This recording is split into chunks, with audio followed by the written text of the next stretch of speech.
Y'all gotta give them more noise than that. Can we welcome Dan Lindsay? Let's go. Thank you. Hey, can you hear me okay? Everyone can hear me? Okay, everyone stand up. Just kidding. Come on.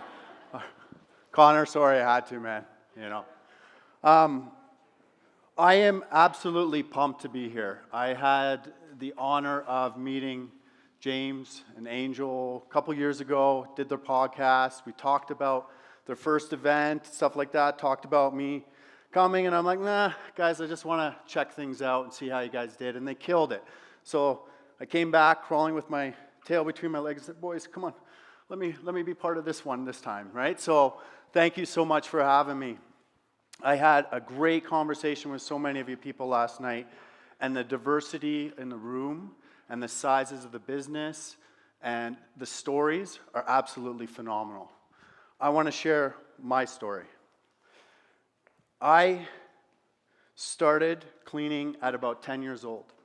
My mom would leave directions on a piece of paper, would say, do this, do that, do this, to the point where she would have me comb the little frills on those old style carpets, right? Everything had to be perfect. Then I had to cook dinner, everything else. So that went on for years, and then I grew up, and when I got about 13, 14, 15, I started working the summers. And guess what I did in the summers? Clean. I stripped and waxed floors, I cleaned vacant apartments, inside ovens, toilets, showers, everything. You name it, I did it. And I did that for many years growing up. And it was great. I gave up a lot of my summer, but I was making money. So I was happy, and I was helping my mom. My mom was a single mother. I have a sister, so I had to be the man of the house, and I had to be there. But that's what's created the work ethic I have today. I tried to get out of this business. You know, I really tried. I moved across the country, back in Canada, from Ontario to the West Coast, because I was like, I'm going to start over. I want nothing to do with cleaning anymore. Cleaning sucks. And it does sometimes. It sucks, right? But somehow, it always just pulled me back in. And I think we're probably all the same. It always pulls you back in, and this business fucking rocks. Round of applause, guys. This business rocks. We do a thankless job at many times. I'm going to share two stories. So when I started, my first kind of corporate side of the business, when I was trying to get out and it dragged me back in, I started by managing a 1.5 million square foot office tower in downtown Calgary. Okay, it was a big beast. I remember I'm in my pinstripe suit when suits were like really cool, you know, and you wore a full suit. I'm a janitor in a suit, is what I said. Man, I looked good. We had a restaurant opening up, and they needed the floors buffed and waxed to make it look shiny and stuff like that. So guess what I did? Went and got the machine, went and buffed the floor in my suit, proud doing what I needed to do. And the owner comes out, and he says, what are you doing? I said, well, I'm buffing the floor. Like the property management firm wanted me to come in and do this. I don't have time to worry about this. This is the least of my worries. I was like, screw you, man. Like, I just came in my suit. I'm working hard for you. That's the point. It's like we work hard. Everyone works hard. Your teams work so hard. And that is where it sometimes is thankless. Second story. I don't know if you have big office towers, but you probably have systems where they send in these service requests and you get it on your phone and whatever, and it says, you need to go deal with this. So it's something was in the stairwell. I'm like, okay, something's in the stairwell. You guys can guess. Just imagine. So I send a porter or something like that, and they get to the stairwell and they call me. They're like, hey, I can't do this. I'm not paid to do this. This is ridiculous. Do you want to know what it was? Any guesses? Feces on a food court tray sitting there for the cleaners to clean up. So someone purposely did that. Yeah, at least it's on a tray. You just pick it up, right? Crazy. right? So I went and I did the job and helped them and cleaned it up, right? I'm going to need my water. I don't know how Fernando and Connor did it without a sip of water. That was impressive. My point is it is a thankless job and teams work very hard. So, high-performing companies made simple. This business does not have to be complicated. High-performing companies don't have to be complicated.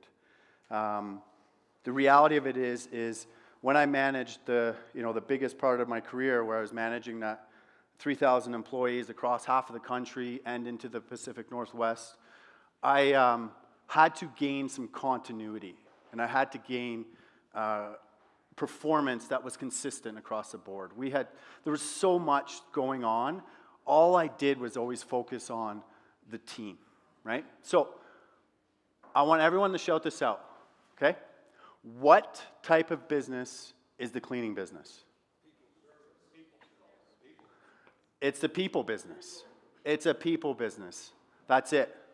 That is how simple it is. So how do we get a high-performing company? That's right. How do we create high-performing people? That's right, yeah. We kick them in the butt, right? We create high-performing companies by taking care of our people, by having programs that taking care of our people, because we know what they're dealing with on the front line. If you go back to my original stories, that's what they deal with day in, day out. So, who's heard this saying? Okay, who said it? If you've heard it, who said it? Anyone know? Peter Drucker. Peter Drucker. Culture eats strategy for breakfast was his saying, actually. Simon Sinek have pulled off of this, right? Okay? This is a notorious saying, and I used to really, really, really believe in this. Really believe in it.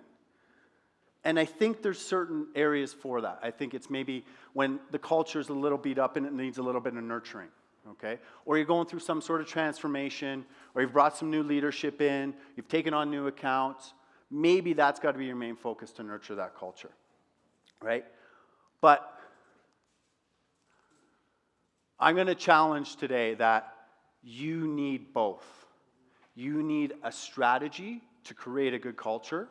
You need a culture to execute your strategy, okay?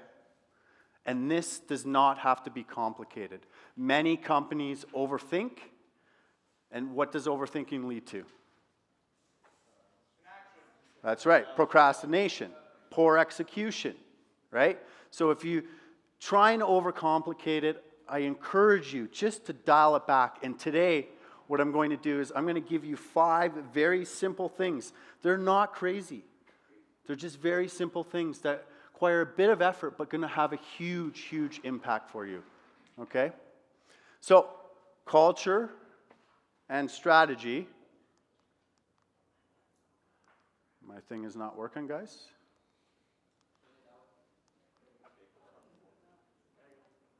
Perfect, thank you. Equals high performance. You need both. Point it out. Point it out. Okay, I got it. Okay, so 5 simple strategies. So building your brand. Right away, where's everyone's heads go? Come on, guys. Where's your head go? Right? What's your brand? Their logo. Yeah. What is your internal brand? Think about that. Get everyone selling. Right? You could have an ability to get everyone selling for you. Okay? How do you motivate and drive your team? Change the way you communicate it. Okay. Are you communicating in a compelling, impactful way?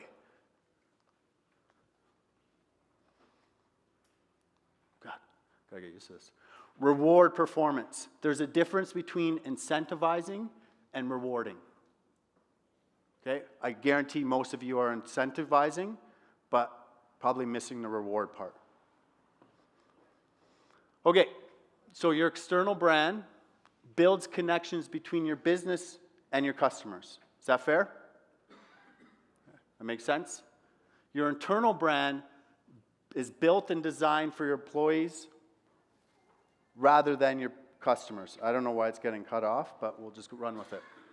So the reality of it is you need an internal brand that resonates and sits with your team and means something to your team, something that motivates them. I'm going to explain how, okay? I'm going to explain what we did and how we created an internal brand, okay? So when you build your internal brand, it's supposed to be different. Create divergent. It is not your brand. It is your internal brand, okay? It is supposed to be different. It's supposed to mean different. There's missions and values and all that stuff that run along with your company that may drive your team. But this is something that is intimate and should be different. It should inspire your team, okay? How many of you have like a mantra or something you say internally as a team? Like, here, I'll give you something. Every time we used to go in and bid, we would sing, your price is way too high, you need to cut it. Because that's what all we did. All we did. Price is way too high, you need to cut it. I don't know who sings it, but it caught on like crazy. So I'm sure some of you have some sort of internal brand, or saying or something like that. Maybe you can piggyback off of that. But this internal brand has limited public exposure, okay? But think of this. Think of a proposal, right? In a proposal, you always get asked recruitment and retention. How do you retain your people? What makes you different? And you're all saying the same thing. I guarantee it, right? But imagine you could craft a story around this internal brand and how it keeps your team performing, how it makes you different than the competition, right?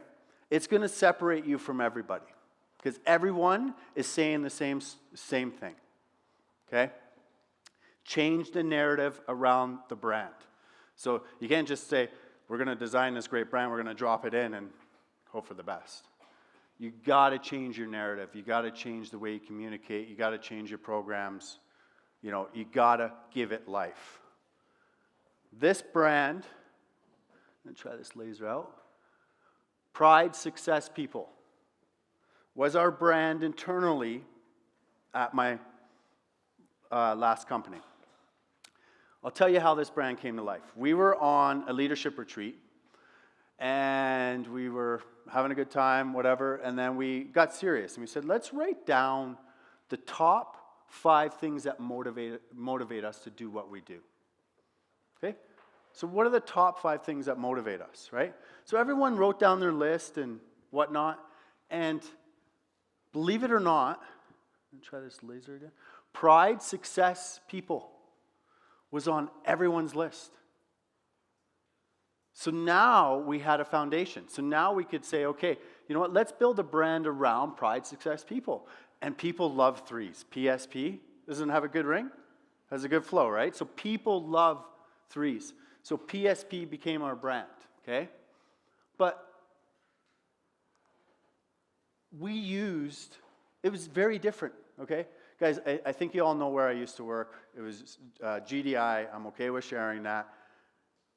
We used the same colors, but the brand was not anything close to what it used to be, or what GDI is, okay? But these were all the same colors. This up here represented mountains, because we were Western Canada, covered in mountains, okay? These little designs right here represented hands that held us together as a team. So now we've created purpose. We've given it a different meaning. It's what motivates us. We've got lingo. It's going to catch, right? But we still have to give it life. So how do we do that? We work on internal branding. So this doesn't have to be complicated. It doesn't have to be expensive. You know what we did? We built little teaser videos, teaser competitions. We would send out that image, just cut off. We'd show them a little sneak peek, building up the hype, getting people ready to know what's coming, right? So, and then when it happened, we had everyone come in one day, We released a video from yours truly explaining what it is, and we changed up all their stationery. How simple is that? We changed up their mouse pads, their sticky notes, notepads, everything that they're going to use and look at all day long, especially in the offices, right? That impact, very cheap, very simple, but that impact instantly drives it in because you can see all day long they're looking at it. Now, PSP has been born. We distribute out some swag over some time, got people on t-shirts, hats, all that type of stuff, right? But we had to give it life, so we had to campaign and continuously communicate around it. This took some work, and if you think you're just going to implement a brand and you don't have to put work behind it, this will probably be the most complex strategy I'll share today. How many of you have safety moments before your meeting? Is this a Canadian thing or something? It is a Canadian thing? So clearly, that's crazy. So before any meeting, we would have a safety moment. Maybe you guys learn now, do a safety moment. If you want a culture of safety, you know? So what it would be like is just talk about your near misses, anything like that, how you dealt with it, etc. So instead of having safety moments, or with safety moments, we would have a PSP moment. Right? So it gives everyone talking about it. It's making a purpose for it. It's making intention to talk about the brand.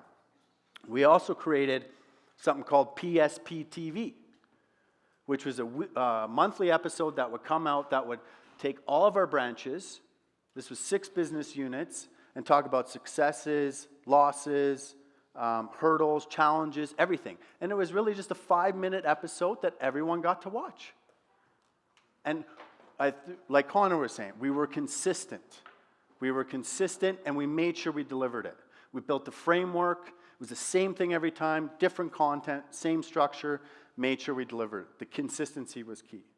So we were the highest performing region year after year, killed all of our KPIs, and I strongly, strongly believe and feel this had a lot to do with it. Your internal brand. I challenge you guys to think about it.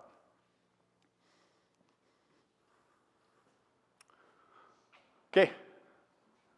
Ricky, how many sales guys do you have?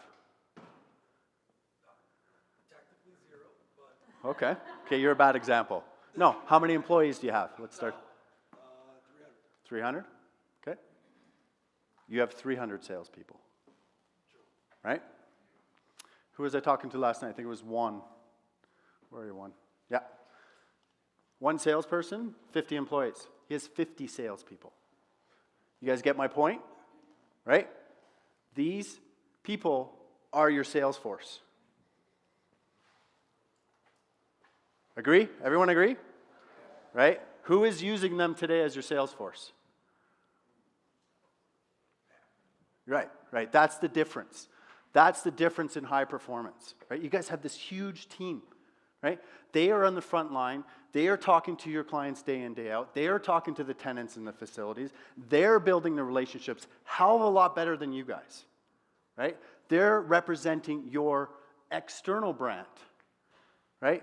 These are the people that are going to sell. These are the people that are there in the front line and can seize the opportunity. Right? Imagine, oh, this deal came in. I need to call the sales guy. Sales guy, oh, I got 3 more I need to do. I need to do a quote, blah, blah, blah. What? You lost the sale. You lost the deal. You took too long, right? We, as humans, want instant gratification. So, it starts with sharing the wealth. You got to share the wealth, right? It's not a hard thing to do. They're bringing in extra sales. You know what? The half of the contract, they're paid for out of your contract in that facility. So share the friggin' wealth. Implement a profit share program on extra services. Not a bonus program, not this, not that. That's all common stuff, but a profit share program that drives sales for yourselves and for your company and allows your team to make more money. So you can set the metrics. This is something, another thing, like, I love when people are like, well, we can't do this, or we can't do that, or we can't do this. It's your company. You can do whatever you want. You can set up whatever you want. Good, wrong, mistakes, whatever. It's your friggin' company. So you can build it however you want. I'm just giving you guys some foundational tools that hopefully you'll take away and try and implement. By the way, if you need help, you'll be able to get in touch with me, and I'm happy to help. But set metrics. So we had one where we would say, okay, the job had to perform at 30%. If the job doesn't perform at 30% margin, it doesn't qualify. Bucket eligible services. It doesn't have to be everything. It can be carpet cleaning, window cleaning, dishwashing service, porter service. It can be anything you want it to be. What makes sense? What do you want to go after? Where's your biggest margin? What does your profile look or portfolio look like? Right? How do you gain more out of it? Use existing staff to maximize efficiency and margin. So you have staff in the buildings or your sites or wherever you are to get the extra work done. And what does that do? Which does what? More profit, right? Right. And customers, for the most part, aren't going to care because they care about end result only. That's what they care about. The business is simple. No noise. They don't want any noise. Property managers, facility managers, they just don't want noise. So they don't care. So you have them already in the building being paid for with the contract. Implement gamification strategies. So now you can take this program. Do you guys do branch meetings? Please tell me you do branch meetings. Yes? No? Yeah. So every branch meeting, you highlight who's in the lead. Every branch meeting, you advertise, you share in the success. Naturally, people are competitive. Then they start selling more. Everyone wants a piece. You share how much money has been made. It creates that gamification, okay? Then maybe every quarter, you implement another program that says, okay, if we hit this much, everyone's going to get X. Whatever it is, right? All this is extra revenue coming in, right? This is all stuff that can be shared and drive. Promote and train. You got to be promoting services. You got to be training your people. You got to be helping them. Toolbox meetings, does that happen? Okay, so shit. Didn't know it was this different. Okay, so toolbox meetings. So for a toolbox meeting, you work in maybe 3 times a year on sales, how to sell extra services, right? You're already doing this stuff. You're just changing it up a little bit, right? So you're giving them the tools they need. Look at this scenario, okay? I know some of you are way past this and not at this yet, but just to kind of get an understanding. Let's say you have 100 employees at $1,000 a month. That's revenue of $100,000 a month, okay? It's $1.2 million a year for the company. Let's take 30% profits, as we talked about with the profit share. That's $360,000 a year, okay? If you split that with your employees, which I think is pretty generous, but that's, anywhere from 30 to 50% of the profit is, I think, realistic. It's $180,000 more a year going into your employees' pockets. Is that going to motivate people? Right? Is that going to create a higher level of performance? Without a doubt. And you've already got the infrastructure in place, guys.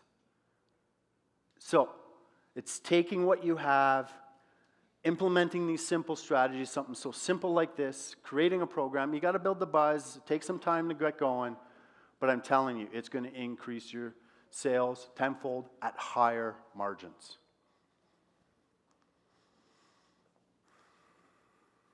Okay.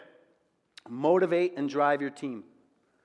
David McClelland is a world-renowned psychologist, and all his work was on motivation. Number 1, achievement. Okay? The number one, I'm going to show you the top 3. Number 1 is achievement. We achieve every single day. Heck, I had to catch my flight. I had to get an Uber here. I had to make it. I had to prep for today. I had to get my kids off in the morning. We all achieve, right? So that's a number 1 motivator, I would say, right? We do it every day. There's big achievements, small achievements, but every single day we're doing something. We are getting shit done. Okay? Business, personal, whatever it is. Affiliation. Fernando, you said it yesterday, everyone wants to be loved. You know, everyone does want to be loved. The belonging and relationships. We have introverts, extroverts. We have all kinds of different relationships with our business colleagues, our family, our mentors, our coaches, investors. And everyone takes some effort. But we all want these relationships, right? That belonging in those relationships are key. We are driven by these relationships in very different ways. If I have an investor and he says, you're underperforming, you gotta get your shit together, what am I gonna do? I'm gonna get my shit together, right? You know? Power. This goes without saying, guys. Come on. Everyone wants some power, right?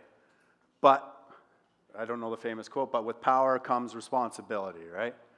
You know, especially in the workplace. You know, you could have power in the workplace, you can have power at home, you could have power with your sports teams, it could be your friends' network, you know, but in the workplace, it's essential that if you have power, you treat it with that responsibility. I've been in situations where power has been abused. We're not going to get into that, but I'm sure many of you have also felt the same, right? Now, it's time, you need to think of this from a business perspective. As a leader, I want to know what really motivates and drives my team. Each individual, or as many individuals as I can, okay? So from a business standpoint, it starts with money, right? These are key motivators everyone will have, okay? It starts with money. Why does it start with money? Well, guess what? We need food on the table, we need a place to live, we need the essentials in life. Some are motivated more than others, but money is a no-brainer. We all need it, period. Okay? So we are driven to get it for obvious reasons. Contribution. Who wants to be involved? Right? What people want to be involved, people become complacent and they just coast along and they just collect their paycheck because they don't feel like they're contributing. They're making their money still to take care of their family and the essentials in life, but how are they really contributing? People are motivated by that. Third, recognition. We all know the pat on the back goes a long way, right? Everybody likes to be recognized and appreciated. Now, how do you put this in motion? How do you really understand who is motivated and driven by what? So we got our 3. We need to rank them. It's simple, right? All you have to do is have your team rank their importance. 1, 2, or 3. Ask them the question. Is it monetary? Is it money? Is it contribution? Is it recognition? Right? Ask the team. And when I say ask the team, all of them. The bigger you are, the harder it's going to be to get. The smaller you are, the easier it's going to be to get. You can do a survey, you can do meetings, you can do whatever you want. We would survey the team, and then we would include it in annual reviews so that we can always keep tracks on it. And then we had a central repository that remained in HR, right? So that every manager, anyone running the teams, was able to look it up and understand.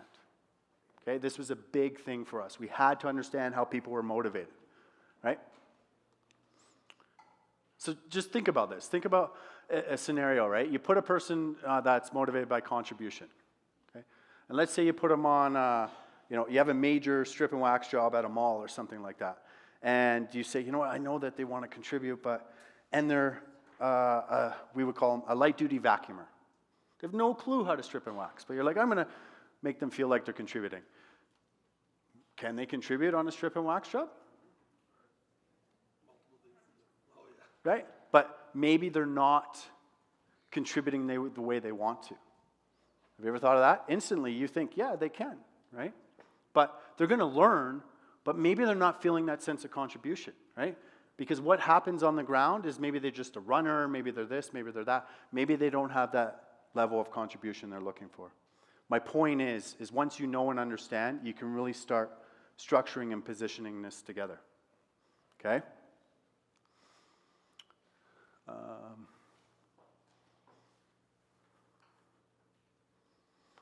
Implement an identifier program. Again, this doesn't have to be complicated. So think of this. Use color codes. Very simple. Color codes. We got 3s. What if you put on your name tags, you put a little green dot? No one even has to know except for you guys what it means, right? A red dot or a yellow dot. And that way you can implement and know instantly what this employee and what they're driven by, right? Very simple. Maybe you use wristbands, the same ones they use for like cancer campaigns or something like that, right?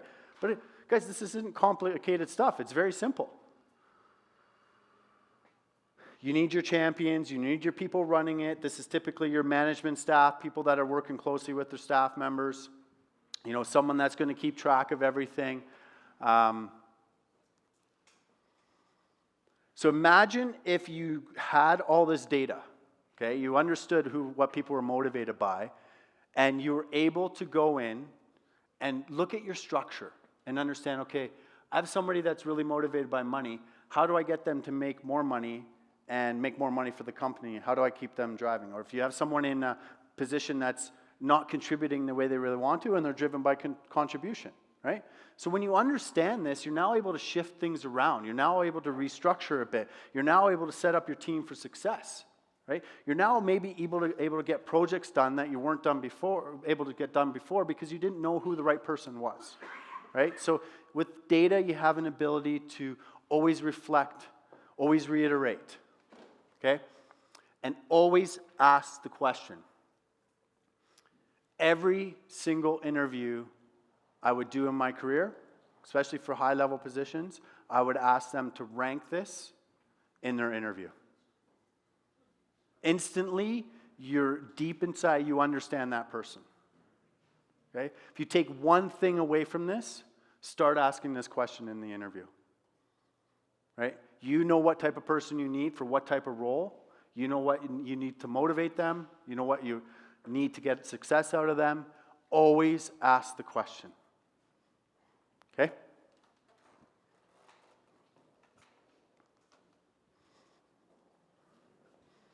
You guys like this picture? It's great, right?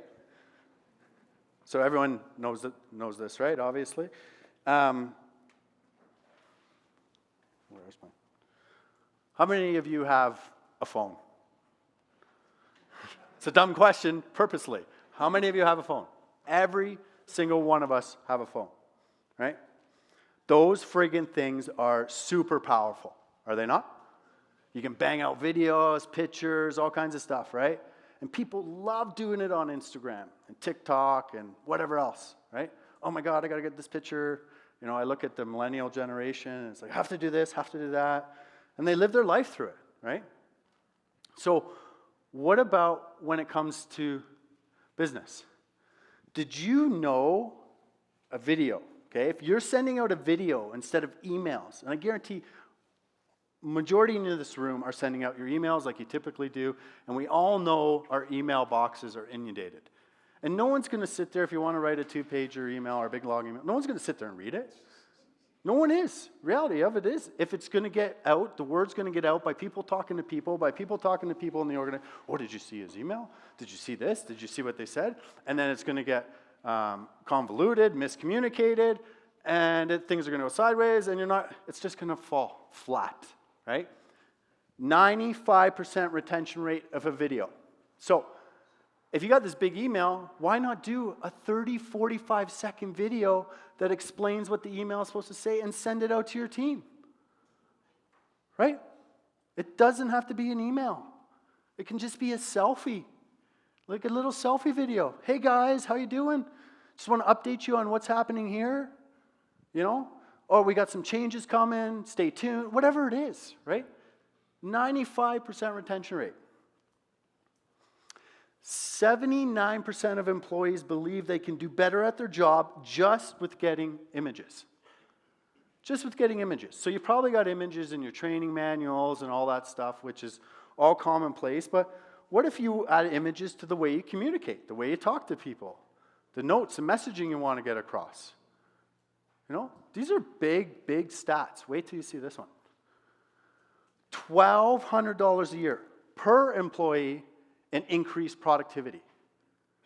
$1,200 just by implementing these two things. Okay? $1,200. Globally, you ready? $1.7 billion globally. Who wants a piece of that? Yeah, damn right we want a piece of that, right? So it's simple stuff, guys. You know, we have a phone, we do it all the time for Instagram. It's just not commonplace to do it in the work setting. Yeah. Dan, so I was going to ask you, like, as you grow, right, to reach the front line. Same thing. This is easier for supervisors. Same thing. This is the solution. Yeah, that's You meet them where they are, they have their phone. that's it. That's it. Right? It's that simple, right? Okay? So just going back, we had 3,000 employees. I had to get creative on how we got down to the front line. I very much did, right? Because that was key. That's where I came from, was the front line. So I know what everyone's going through. I feel it. I still feel it today. So I wanted to make sure they knew that there wasn't that gap. You know, I wasn't sitting in my ivory tower.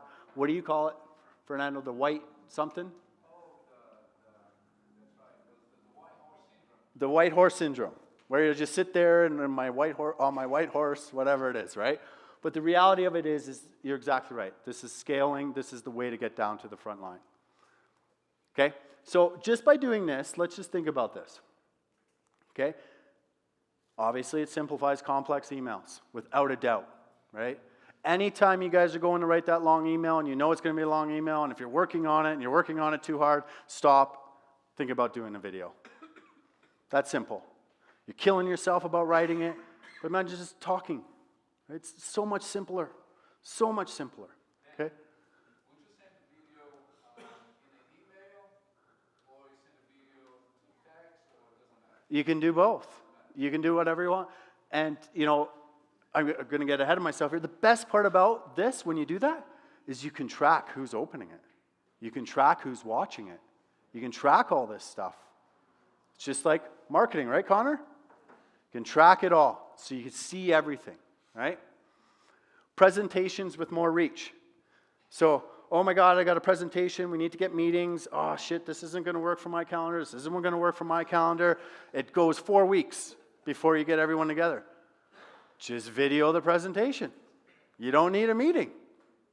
You know, video the presentation before the meeting, and then after the meeting, or after everyone's watched it, set up the meeting, and you're way ahead of the game already, right?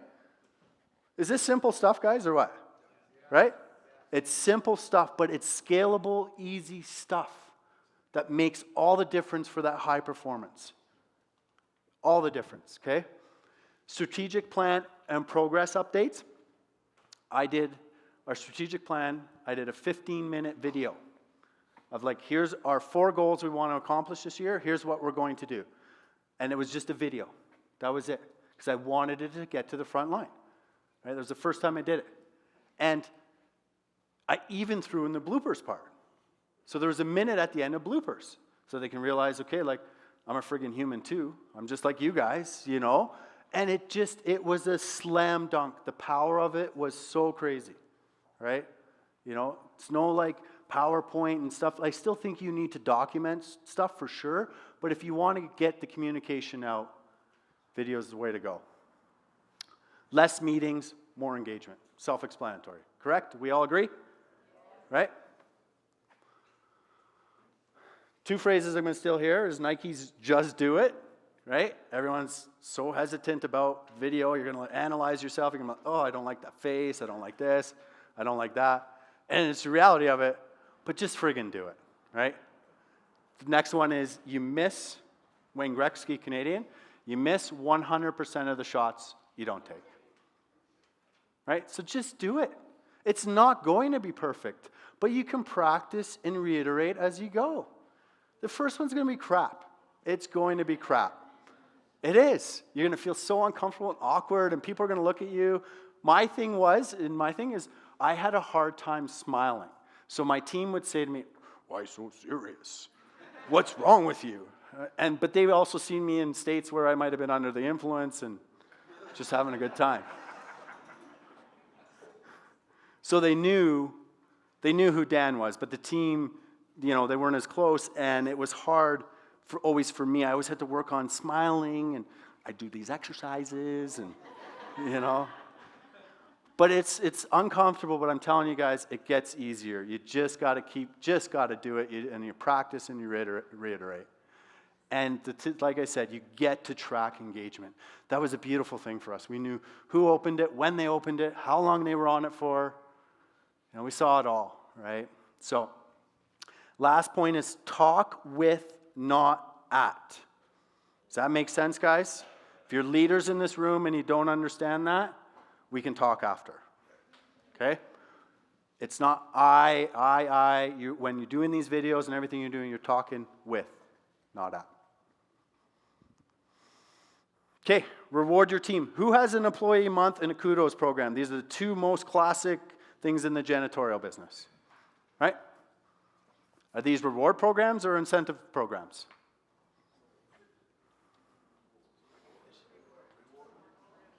Rewards? Both? What do you guys think, honestly? Okay, if you think it's rewards, put your hands up. If you think it's incentive, put your hands up. People, okay, and then there's people that don't know. Okay, these work, for sure they work, right? They work, that's what employees look for, kudos, but how do you be different? How do you be different? So build an actual rewards program. So we built something called the Distinction Program. And the Distinction Reward Program basically would take a winner every quarter based on performance, voting, a whole bunch of other different criteria. And it'd take a winner every quarter from each of our business units, and they would pool them, okay?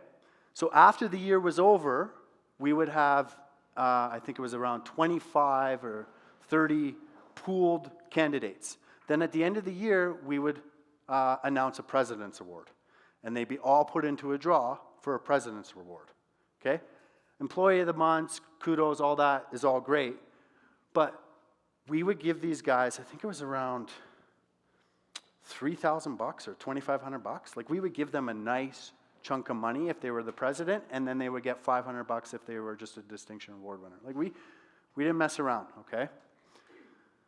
We would pay for any education they wanted up to $1,500. It didn't even have to be work related. If someone wanted to learn how to do nails or something like that, we would pay for it, right? Huge, right? Up to a certain amount of money, education. We would give them paid time off, right? We wouldn't let them select any day, but we would give them paid time off, which typically it would be their birthday or something like that, okay?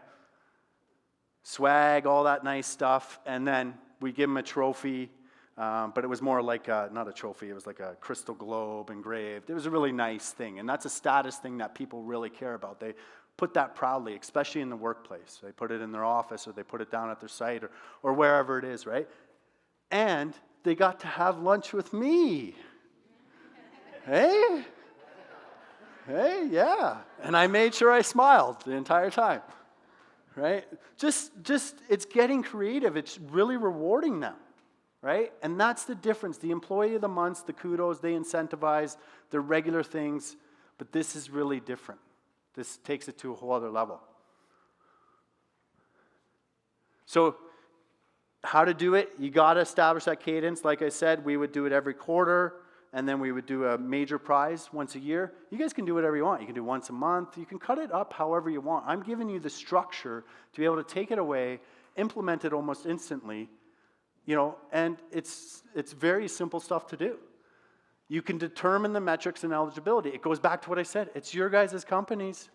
It's your operation. You can do whatever you want, right? So you build it however you want.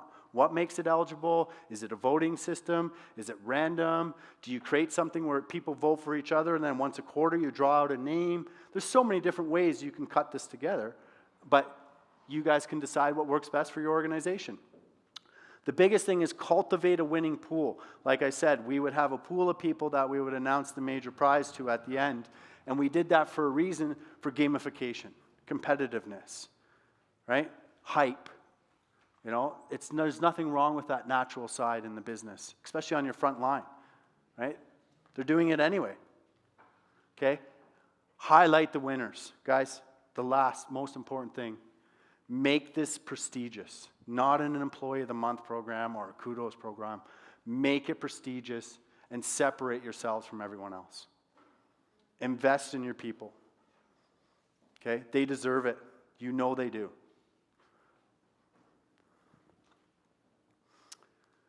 So, going back to what I said, like, keep things simple. There's nothing I've shared with you guys today that is super complicated, hard to do. It's very simple stuff, but we all get caught up in our day-to-day.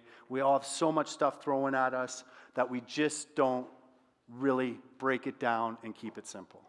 And that's the issue, right? And so when we developed a lot of these programs, it was stepping back. It wasn't like we went into a room and boom, we got it. It took a lot of time to just break through all that cloud and just get really focused on what we needed to do and implement some stuff. This is just a little bit of what we've done. But I think that these are things that each of you are going to be able to take away and implement something almost instantly. Okay? Sure. What avenue do you use to notify all of your people of that? So, are you Facebook? Is it you have a YouTube channel for your company? I mean, because not everyone has a company email. Yep. And a lot of people don't check their email. Yep. So, what do you have? What's the avenue So, to get that information out that's going to reach even the non-technical? So for smaller, we had an intranet, we had a lot of different stuff for people to get into, right? But for smaller companies, you have everyone's phone number.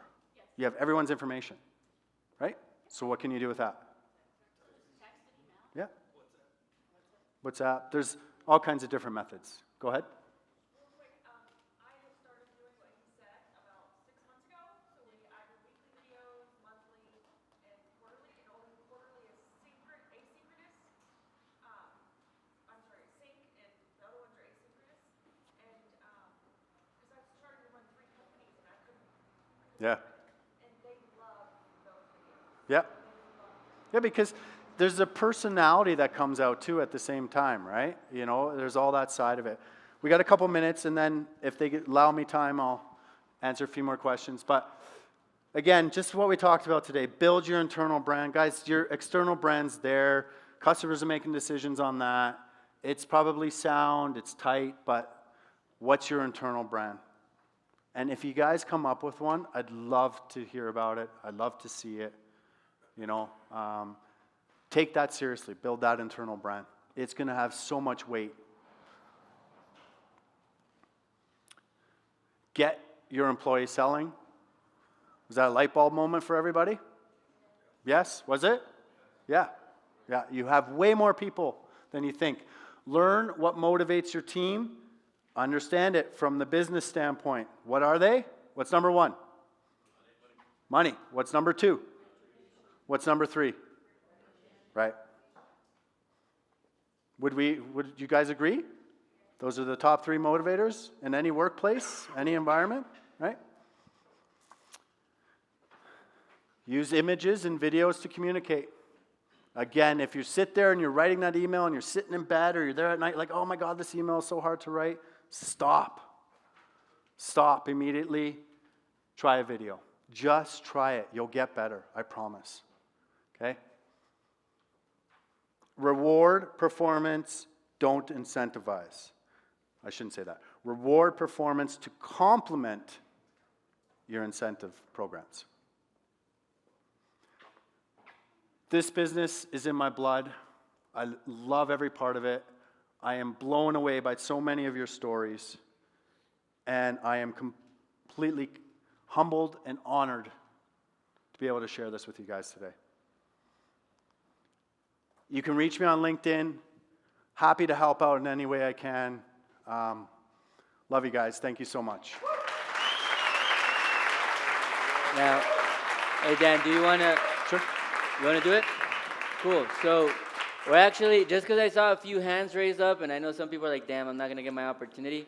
But instead of damn, it's going to be like Dan, you know, like Dan. So anyways, we're going to do some Q&A. I'm going to give you guys about like 3 to 5 minutes, and then we're going to jump straight into lunch. You guys hungry? For some answers, because you're about to ask for some questions, right? Yeah, that's right. All right, cool. So who has some questions? Raise your hand. We'll do a quick Q&A with Dan, and then we'll head into lunch. All right, hey, if we can be respectful of everybody, please. Thank you. Listen, if you don't have questions, all good. Everyone's hungry. I was so lucky to get the lunch slot. Oh, Thank yeah. you for that, by the way. You're welcome. All right, we got you have a one question? over here. We got one over here first, Ernesto, then we'll do Evelyn. Yes. Really quick, on one of the tranches, on one of the triangles, there's a lot of great human resource implementation coming out of that department. Yeah. What if, that's a big load, you guys have great ideas out of directorship, but a lot of this responsibility falls on the human resource manager, just trying to hire people, okay? How do you get them to buy into this aspect of creating great people? How do you get your human resource director or manager to buy into these great ideas that will retain top-end employees? How do you get them to buy in? Because it's going to make their life easier. When you retain them, you're doing less recruiting. So at the end of the day, they put the work in now, set the programs, so they have less recruiting. Recruiting is always going to be a game for us in the cleaning industry, without a doubt. That's probably our biggest challenge, right? Why? Because we're a people business, and turnover is notorious, right? The reality of it is you put the work in, you reap the benefits, right? We, in our region, had one of the lowest turnover rates. And I can't say it was just because of stuff like this. There's a lot of different stuff, right? But at the end of the day, it offsets the work. And people don't like change. As soon as you come and say, hey, we're going to do this, you're going to, oh, shit, I got more work, you know? That's the instant reaction, right? Yes, you have more work that is going to pay off in the long run, okay? And if they really don't want to do it, maybe it's not the right HR person. Sorry if you're here, the HR person. There you go. Evelyn, and then you can give it to Great solution. Thank you, Dan. Great information. I just wanted to see if your slide deck was going to be available to us. There's so much information in there. Oh, you just put them on the spot like that, huh? I know. I give them the lunch spot, they put you on that spot. What's going on, bro? I'll let you guys know, okay? If they are made available, we will communicate that to you. Yeah. Yeah. So Dan, I wanted to bounce off of Ernesto actually. So he's looking at it as if it's HR, would you say, because I kept hearing you say you know, as a leader, Yep. would you say this is a way for leaders to get a pulse back into their company, and we should be the ones creating that video and that content to then 100%. let the HR distribute and deliver? 100%. Right. Yeah. But different companies are structured in different ways, but you're 100%. Like, we had a leadership team of about 9 of us that were all the executive team and everything like that. We led it, right? We led it for sure. But then it had to get down to the director level, then it had to get down to the area manager level, then it had to get down to the resident manager level. So we had to make sure we got it down, right, to each level, and that's where it started. Everything starts up top, right? But this is, when you're implementing this new stuff, leadership has to lead it, right? And has to own it and really own it. You don't think there was moments when I walked up to somebody and said, so, tell me what PSP means. And they give me this look, and I'm like, we need to do a better job, right? Because they didn't know, right? You know, but those are moments, that's a pulse check, right? That's what you need to be doing, right? We have time for one more question. Final question? Final question. How can you be so awesome? Oh, hey. Yeah. Sorry, I didn't hear you. Here you go. So awesome. We got Thank you. We got an actual question over here. Hold on. Okay. So how do you get your team to sell? How do you get your team to sell? Yeah, your employees. We can back up if you want. No, just kidding. The profit share program is what's going to get those people to sell, right? If they don't have contact with your clients, if they don't have direct contact with the clients. How big is your organization? You're small? Yeah. So there might be, we might have to get creative, right? So again, a lot of the things I'm showing you today is foundations or ideas that maybe you spark a different idea depending on the structure and size of your organization, right? The way I've done it might not work for everyone's organization, but what it's done is it's got you thinking, okay, well, how do I get them selling, right? You know, so now you might have to look inside your organization, figure out what works best, maybe taking some of these principles I gave you to make it work for your size, your team, etc. And that is for everyone here, right? This is not a one-step formula, or, you know, you guys build it as you want. It's your organizations. You know what works. You know what won't. And I hope you guys took away something. Thank you very much for everything. Enjoy lunch. Hey, let's make some noise for Dan Lindsay. Thank you very much, bro.